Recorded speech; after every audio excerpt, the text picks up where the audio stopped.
Agent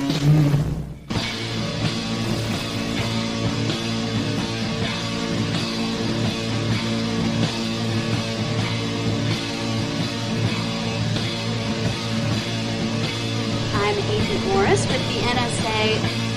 There is something real here. Do you believe that our government is in possession of UAPs? Absolutely, based on interviewing over 40 witnesses over 4 years. And where? I know the exact locations, and those locations were provided to the Inspector General and some of which to the intelligence committees. I actually had people with the first-hand knowledge provide a protected disclosure to the Inspector General.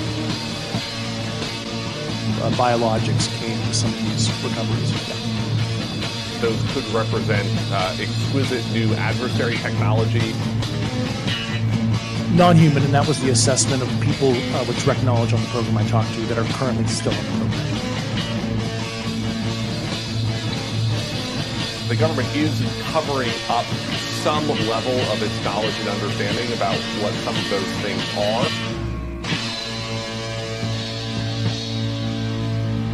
The Soul Foundation, which just announced a new initiative for UFO research and policy. It's nuts, man. I mean, we're just small-town buds who saw a UFO in the woods. I mean, now we're hanging out with the government. Wow. What floor were you guys on? Hello and welcome to another edition of Anomaly Now, straight out of Austin, Texas. I am Smiles Lewis, your host. I am the representative of the 501c3 nonprofit Anomaly Archives, aka the Scientific Anomaly Institute. This is our weekly news and media roundup, serving the anomaly community, all things anomalous, from cryptozoology and consciousness to UFOs, ufology, and UAPs, and all points in between. Let's dive right in. Hey, of course, you can go to our Flipboard over at flipboard.com/@Anomaly Archives and click through the links there, and you'll find more information. But you know what? Before we go to that, I just want to continue to remind folks that you can go to our website, anomalyarchives.org, and we have a page there for information about the recent, awesome, wonderful 2025 Archives of the Impossible, AOTI conference, the UFO and the Impossible. They did recently release all the videos in a playlist that you can watch online for free. However, they still, weeks later, have not made those videos public. They are unlisted. They're public if you find a link to them. Well, their playlist, which is also not public, has a link to those videos. But you can go to our website, you can click through, and there's the link to the playlist there, and it'll take you to the actual YouTube playlist there where you can see all the videos, and they're great. These are fantastic, and as I've continued to recommend, the experiencer metadata panel and its Q&A are the best parts of this awesome conference. So many great things to watch and learn about in this conference, so we hope you'll go check that out. But yeah, go over to our Flipboard and you can find out more about all the news links that we're going to be covering tonight. And of course, you can go to our website, anomalyarchives.org, and we'll be posting a individual show notes page for this episode. If you go to anomalyarchives.org/video/anomaly-now, that should get you to the directory of all the past shows, including all the past shows show notes page. So we'll hope you'll take advantage of that. So yes, go over to Flipboard. You can flip through and find all the stuff we're going to be talking about. So the big news this weekend for me was, and this came out sometime back this last month. There were two different previously unavailable documents from the BAAS Bigelow Aerospace Advanced Space Studies contract. This is the organization that was created by Bob Bigelow that got the contract, that was created by Harry Reid, that was part of the secret program called AAWSAP. And of course, you can go to our website and find out more about that. That is, did I not? I did not bring up that page. Oh, well, I'll put that in the show notes. But yes, there is these two different documents that have been released. The 10-month report issued July 30th, 2009, And this is like a 530-page PDF scan of this document with a lot of interesting background and history that was presented. It's unclear to me. John Greenwald has commented on this and basically indicated that this seems to be internal materials that didn't necessarily make their way to the government officials as part of that official government process. I don't fully understand all that, but we're going to try to put links to this so that you can check it out. There is also this summary report on BAASS UAP analysis capabilities, dated November 23rd, 2010, which goes into details about the Tic Tac incident. And, there's long been a lot of controversy surrounding how all these videos emerged, how all this started in 2017, all the claims of Lou Elizondo and all the other people involved. So it gets a little murky, but of course, one person I continually encourage folks to utilize is the reportage of our good friend Micah Hanks over at micahhanks.com/podcast. You can find his latest publicly available episode, the Tic Tac Report, BAAS document leaks, and AAWSAP secrets. And as usual, does a great job of reporting on this. And one of the things that I think is most interesting is he comments about there's been a sense that there's slight differences in the reports about the Tic Tac incident from the three different sources, and how they've changed over time.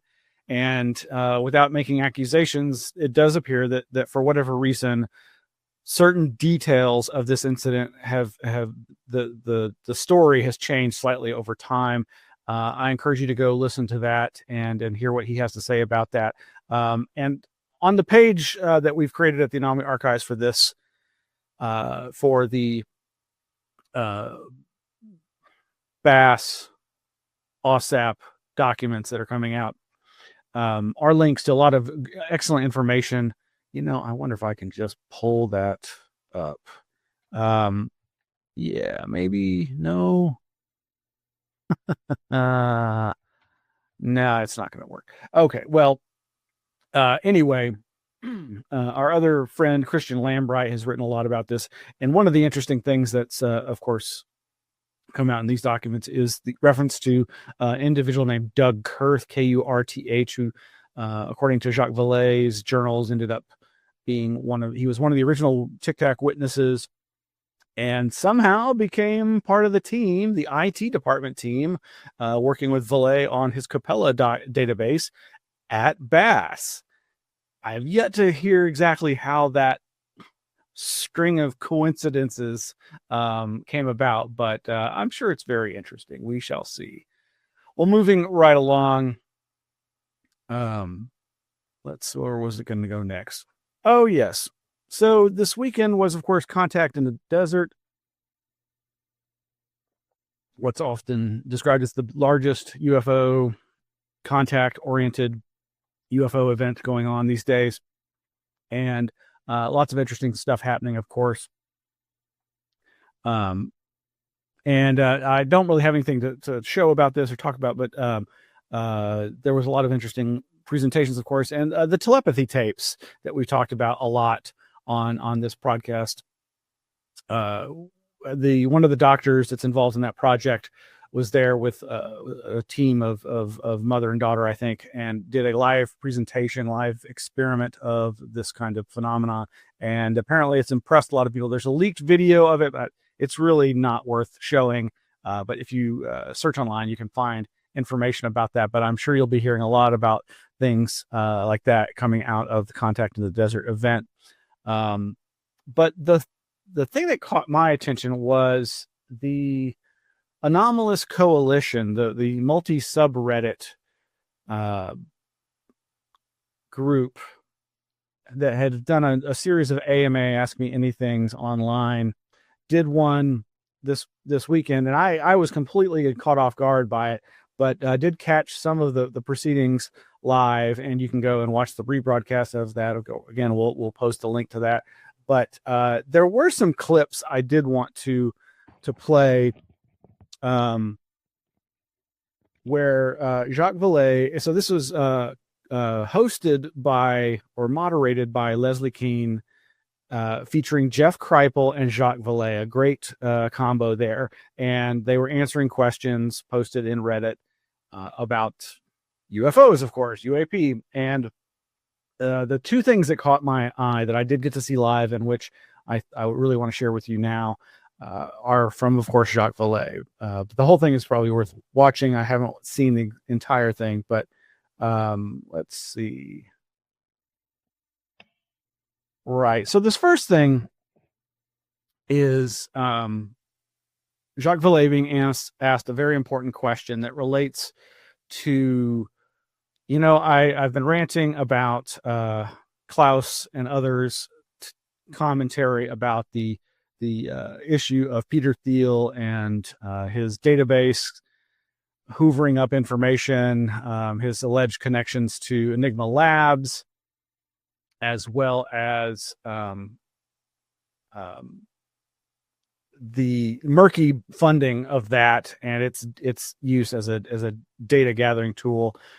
And I recently rewatched the interview between Jack Brewer of EFR, Expanding Frontiers Research, with Dr. Jensine Andreessen, who's the author of Hyperconflation, one of a two-book series on UAP science and this convergence with data gathering and these really creepy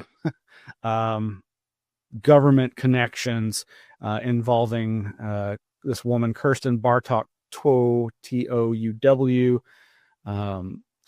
who's previously listed as a source of pre-seed funding for Enigma Labs. Enigma Labs being this app developing company that is trying to leverage data gathering to assist the government.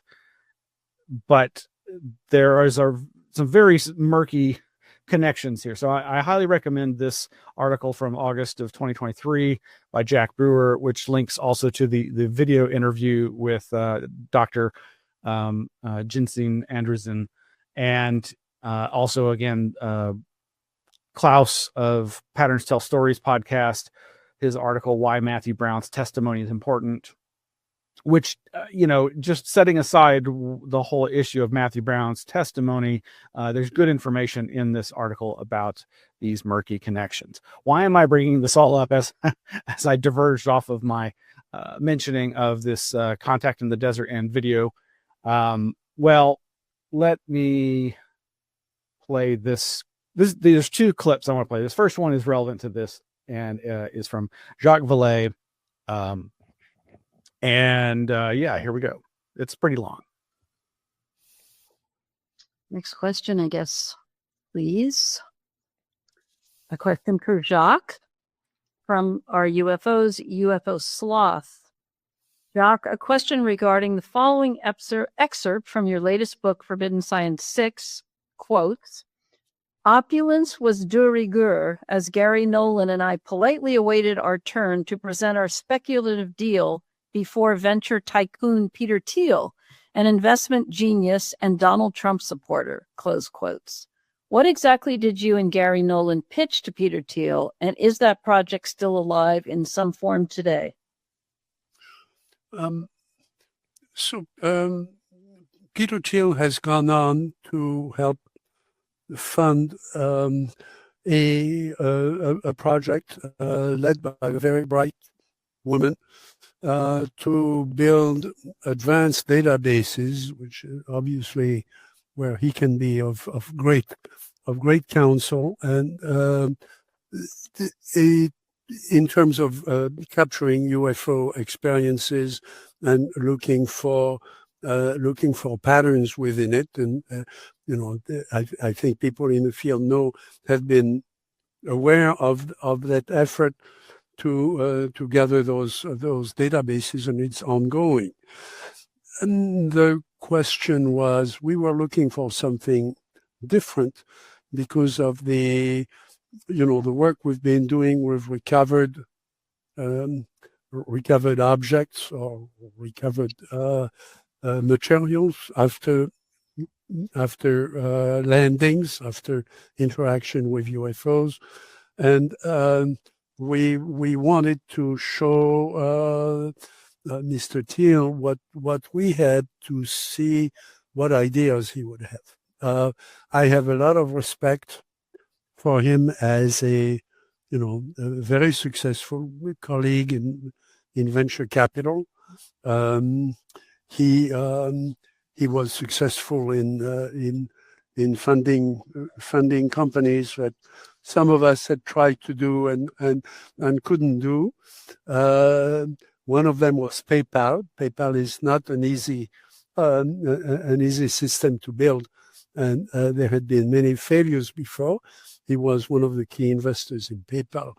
So there is we may disagree on certain things, obviously, but there is certainly some element of mutual respect, certainly a lot of respect from my side for his achievements, which are intellectual achievements. You don't do that just by writing a big check, especially not when you're the first investor in something. So that's the way Silicon Valley works, and that's the way the unique I think genius of the American venture capital industry has been, both in medicine and both Gary and I were there with a just completely open question. What are we going to do with all this? Where do we start? And obviously, I had started with the data processing side of it, the AI on top of complex databases that I had done with Mr. Bigelow. I mean, we had done at the BAAS project, sponsored by the government. But that project was terminated for no clear reason. So we never went on to build the AI layer that was really critical to everything else. So it's essentially what's known in Silicon Valley as a dead puppy. Okay, and somebody will pick it up at some point. But we were not talking about that. We were talking about something more radical, especially on the material sense. And we're still wondering where that should go. And to answer that, we have to do a lot more work in the lab first before we can theorize. So that's essentially that's the whole answer to that question. Yes. Thank you.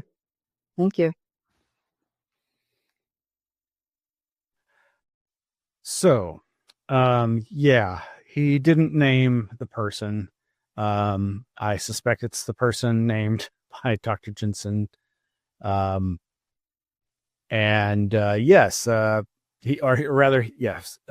alludes to this very intelligent woman that I suspect is the person that Dr. Jensen is referred to. And so the question was about Peter Thiel. And yes, this was revealed in Jacques' latest volume 6, his comment about having met with him. And yes, Valet, as a venture capitalist himself, has obviously rubbed elbows with very powerful people, including Peter Thiel. And yeah, draw your own conclusions. But I'm glad that question was asked. I'm glad that he answered it, even if it didn't exactly probably satisfy all of our curiosities. But there you go. But yeah, you can watch the rest of that video. And there's another clip I'll play in just a second. But and I'm not sure this was mentioned in that same AMA, but there is a new paper put out by Valet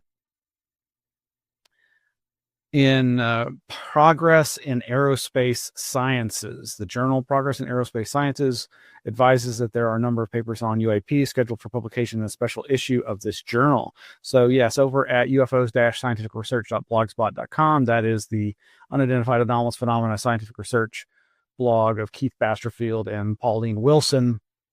there's this May 30th article. 2 journals are to publish special issues on UAP. Woohoo! And yes, one of them includes a new article, a new essay, a new research article by Jacques Vallée, Estimates of Radiative Energy Values in Ground Level Observations of an Unidentified Aerial Phenomena. Quite a mouthful. You can get a preview of this over at sciencedirect.com. This has the abstract for this upcoming paper, as well as some snippets from it. Very curious to dive into that, but you can find the links in our show notes and the Flipboard to that. But so the other big thing that was a revelation to me, I don't know how I missed this, but apparently a year ago, there was an organization called uNHIdden, where they highlight NHI in the word uNHIdden. That is a British effort to, as mental health professionals, educate the public about the need for a revamp of the mental health arena for people who've had experiences. And yes, here is that clip. It also is, this clip is a little long too, but it's worth watching. Hold on. Leslie, there's a study going on in which I'm participating partially, and that's very interesting, going on in England, and it's called uNHIdden, where the NHI is a national health institution of Great Britain. And they just published this report because I said, all your physics, that's fine, that's really interesting. But what about the experiences? What about the people that Jeff was just talking about, the witnesses? They are hurt. They are hurt psychically and sometimes physically, many times physically, and nobody cares. I mean, their doctor, if they admit to their doctor that this came from a UFO, it only makes the case worse. Okay.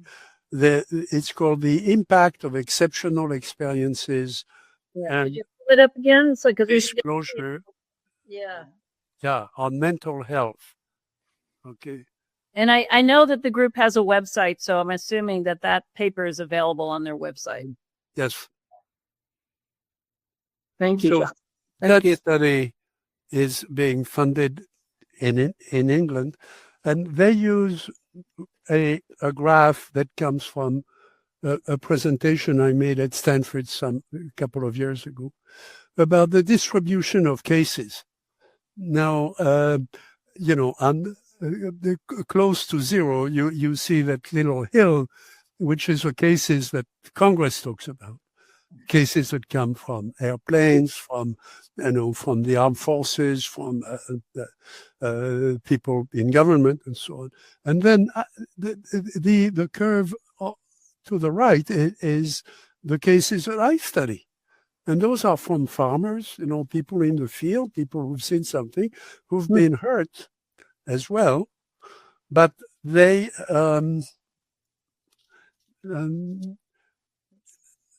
I don't know what happened to this. They've been hurt, and they've felt it, in their bodies, and nobody is interested in those cases. And there are many more, as Jeff just said. Those cases are all over the place, and we don't hear about them because everybody wants to know, what happened to the astronauts, what happened to people in the armed forces, what happened to the aviators, which is important because of the instruments they had at their disposal that can give us technical information. Mm-hmm. But I assure you that the farmer in the field has technical information that we've never really listened to, and we should. And again, I close that parenthesis, but I wanted to mention that study in England because we have to do something about the witnesses who have been profoundly affected and often hurt psychologically, socially, and physically by the phenomenon. And right now we're ignoring them. Right. I just so much agree with you, Jacques, and I'm working on trying to find ways to integrate that realm into the mainstream dialogue as much as we can, because I just really feel for what you're saying. So yes, very important. And I don't know how I missed this, but yeah, it's this report was put out in April of last year, 2024. And credit to, of course, Micah Hanks's organization, the debrief.org. Their writer JP Hague, back in December, in his article "Where the Second UAP Disclosure Act Failure May Now Steer the Arc of Human History," he actually alludes to, in the list of citizen organizations, he says, as matters stand, the role of government is being fulfilled by earnest private citizen initiatives. Prominent examples led by eminent individuals in which the public ought to be made aware include the following. And among the list, besides this, heading it off with the Soul Foundation, is uNHIdden, a not-for-profit foundation led by doctors and clinical psychologists whose mission is to encourage better conversations about UAPs and promote more effective support for people who have had, quote-unquote, exceptional experiences. This is where I want to kind of go with some of what I want to talk about. So you can go to uNHIdden.org, and if you add /white-paper, you'll get this link to the paper where you can read it online. You can download it. You can watch an accompanying video where they explain their ideas and their main points. They have a 5-point plan. There's a lot of other interesting aspects of this, including so interestingly enough, you can just take a look at their ambassadors. That includes, of course, Jacques Vallée, former U.S. Navy pilot Alex Dietrich, retired Rear Admiral Tim Gaide, and Dr. Beatriz Villarreal, among others, I'm sure. And of course, Vallée was saying he's collaborating with them on this.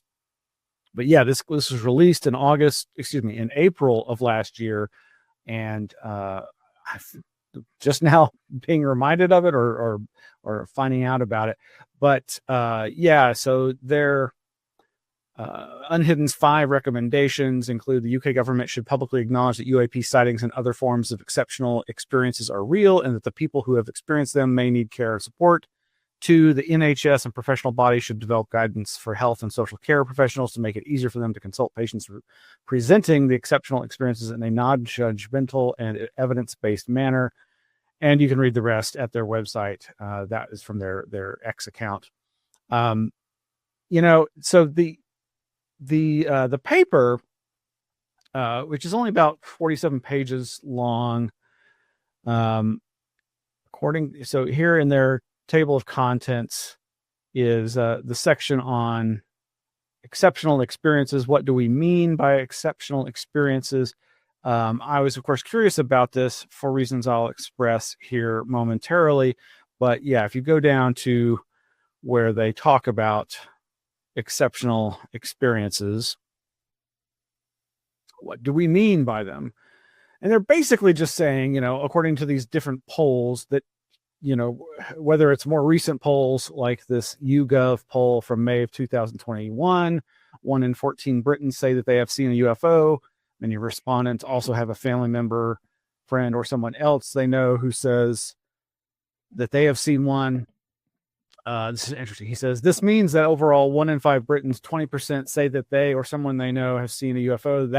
This statistic, while higher than many may expect, offers no indication of the type and nature of the claimed experience. But there's also, let's see. What links UFO, UAP sightings, and paranormal experiences is that both are examples of exceptional experiences, a term that was defined by Rabirion et al. In 2010 as follows. An exceptional experience is usually a rare, spontaneous, or provoked experience involving from the subject's point of view, a non-ordinary interaction with his or her environment. It often generates intense emotions, both positive and negative, stemming from its unusual and strange nature. Rabiran quotes Ross, 1992, in stating that more than half of people say they have had an exceptional experience in their lifetime, a figure that also appears in the results of a Gallup poll from 1991.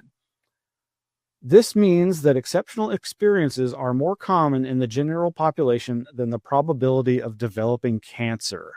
That's quite a statement there. But what I found disappointing in this paper is that there is no reference to earlier and other use of this term. And I'm not sure that if this is correct as to who coined this term. They do not mention somebody very important to me, and that is Ray White, R-H-E-A White, Ray White. She was the founder of the EHEN, Exceptional Human Experience Network, and she advocated for an experiential approach to the import and transformative power of EHEs, Exceptional Human Experiences. She was... I don't mention her and her organization as often as I used to, but she and the EHE network were one of the biggest influences on me founding the Anomaly Archives in 2002, 2003. She was a more parapsychologically oriented, but she preferred a more humanistic approach to recording the stories and the narratives, the transformative experiences of the people, the experiencers, having the EHEs, these exceptional human experiences. And, she definitely was a wonderful person who helped spread this kind of an idea. There's a not so complete archive of her webpage over at ehe.org for the Exceptional Human Experience Network. I don't think all the links work anymore. Unfortunately, she passed away in 2007, and you can find links at our website to these recollections and appreciations of Ray White from various people, and this also this in memory of Ray White, Recollections of a Life in Parapsychology and Beyond. And just finally, another example here. Oh, let's see. Is it going to load? Gosh darn it. Come back. Right. This is a paper from 2012 from William Broad, B-R-A-U-D, Health and Well-Being Benefits of Exceptional Human Experiences. And the abstract states, EHEs are anomalous experiences that, if worked with sufficiently, can foster beneficial and transformative changes in the experiencer. This chapter explores the nature, accompaniments, and after effects of such experiences and focuses on the variety of ways in which their experiencing and their disclosure can benefit the experiencer's mental health and well-being. The EHEs treated here include primarily mystical and unitive psychical encounter, unusual death-related, and peak experiences. The possible mental health benefits are described in the context of the models and findings of theorists Ray White on their transformative potential and their useful role in establishing more life-potentiating self-narratives, James Pennebaker and Ian Wickramasinghe on the health benefits of disclosing these types of experiences to others and even more fully to oneself. And it goes on. All of this is to say, what's old is new, and I'm glad that this terminology is getting some more use.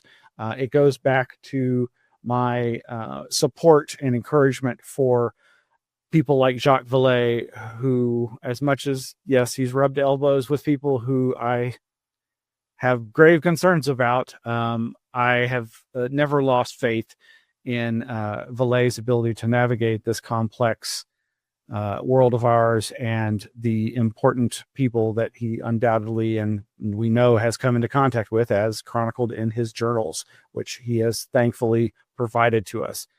His journals are some of the most important pieces of history that we have as those trying to look for answers to the strange, the mysterious, the anomalous. Well, I hope you all are doing well and will Like and subscribe.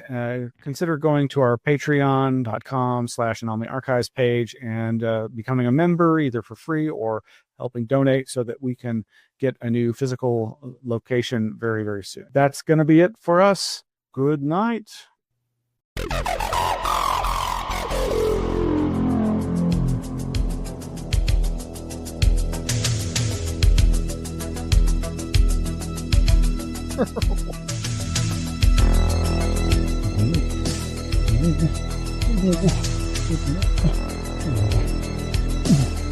Mm-hmm.